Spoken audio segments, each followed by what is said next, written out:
આજ તો રાજકોટના રસ્તામાં નાવાનું મન થઈ ગયું, દુકાને આવી ગયો માલ, વિડીયો જોતા રહેજો એટલે ખબર પડી જશે. કઈ નીંદરમાં તો નથી, જાગી ગયો છું ને નાઈ લીધું છે ને લુગડું લઈ લીધું હાથમાં, મોઢે બાંધીને વયો જાવ. મારે આવવું હોય ત્યાં જ બંધ થઈ જાય છે, મારે શું કરવું? તો હું ખીચામ નાખી જ દઉં છું, તમને એક કામ સોંપી દઉં છું, તમે સ્ટોરીમાં વિડીયો લગાડો ને મને મેન્શન કરો. લઈ લઉં છું મારી વાકાચૂકી કાવાસાકી, નીકળી જાવ રોડ ઉપર. બહાર નીકળો તો આપણે તો જીસીબી જોઈ લીધું, બીજું તો હું ઘરેથી નાઈ નીકળો એટલી ગરમી છે, પાછો પરસેવો રેપઝેપ થઈ ગયો, આગળ તો પાણી જાય છે.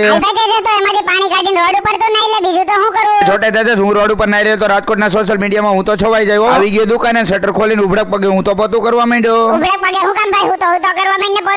तेजस्वी लोग हैं हमारे તો ઘાય ઘા સાફ કરી નાખું, કસ્ટમર આવવાના દુકાને ચાલુ થઈ ગયા છે. ત્યાં આવી ગયો છે માલ, માલને ઢળી લીધો, હવાર હવારમાં તો ખર્ચો થઈ ગયો, પૈસાનો ખર્ચો ભલે થઈ ગયો, પણ તમારે સોડા પીવી હોય તો ક્યાં આવવાનું?